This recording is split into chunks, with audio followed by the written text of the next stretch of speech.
പ്രിയ വിദ്യാർത്ഥികളെ, തിങ്കളാഴ്ച നാളെയാണ് മാത്സിന്റെ എക്സാം.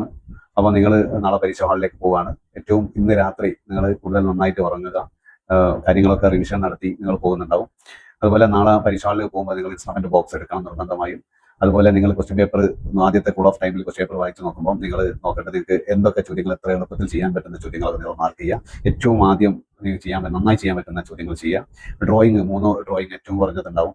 ആ ഡ്രോയിങ്ങൾ ഏതൊക്കെയാണ് എന്ന് ഫിക്സ് ചെയ്യുക. നിങ്ങൾക്ക് ഏറ്റവും എളുപ്പം വരയ്ക്കാൻ ഡ്രോയിങ് ആണ് സാധിക്കുന്നതെങ്കിൽ നിങ്ങൾ അത് ചെയ്യുക. അപ്പോൾ നിങ്ങൾക്ക് ഏറ്റവും കൂടുതൽ ചെയ്യാൻ പറ്റുന്ന ഭാഗങ്ങളിലൂടെയാണ് കടന്നു പോകേണ്ടത്. ആദ്യത്തെ 8 ചോദ്യങ്ങൾക്ക് ഒരു ചോയ്സും ഇല്ല. നിങ്ങൾ എല്ലാ 8 ചോദ്യങ്ങളും അറ്റൻഡ് ചെയ്യണം. അതിന്റെ ഓപ്ഷൻസ് നിങ്ങൾ നിർബന്ധമായും ആൻസർ ചെയ്തിരിക്കണം.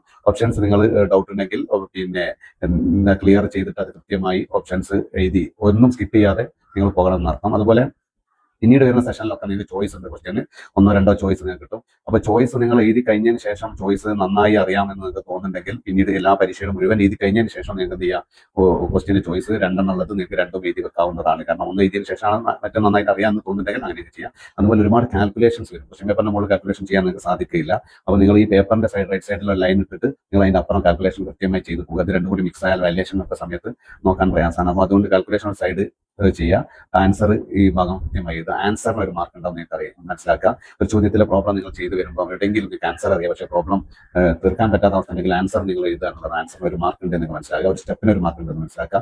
ഓരോ ചോദ്യം ചോദിക്കുമ്പോൾ അതിൽ ഇക്വേഷനോ മറ്റു കാര്യങ്ങളോ ഉണ്ടെങ്കിൽ നിങ്ങൾ എന്ത് ചെയ്യുക, കൃത്യമായി അത് എഴുതി വെക്കുക. ഓരോ സ്റ്റെപ്പും ചെയ്യാൻ വേണ്ടി ശ്രമിക്കുക. ചിത്രം വരയ്ക്കാനുള്ളത് ട്രിഗോമെട്രിയിലൊക്കെ ചിത്രം വരയ്ക്കാനുള്ളതാണെങ്കിൽ ചിത്രം വരയ്ക്കാനുള്ള സ്റ്റെപ്പ് നിങ്ങൾ മുന്നോട്ട് നീങ്ങാൻ കഴിയുമെങ്കിൽ അത് ചെയ്യാൻ വേണ്ടത്. അപ്പോൾ എല്ലാ വിദ്യാർത്ഥികൾക്കും ഒരിക്കൽ കൂടി ആശംസകൾ. ഇന്ന് രാത്രി നന്നായിട്ട് ഉറങ്ങുക.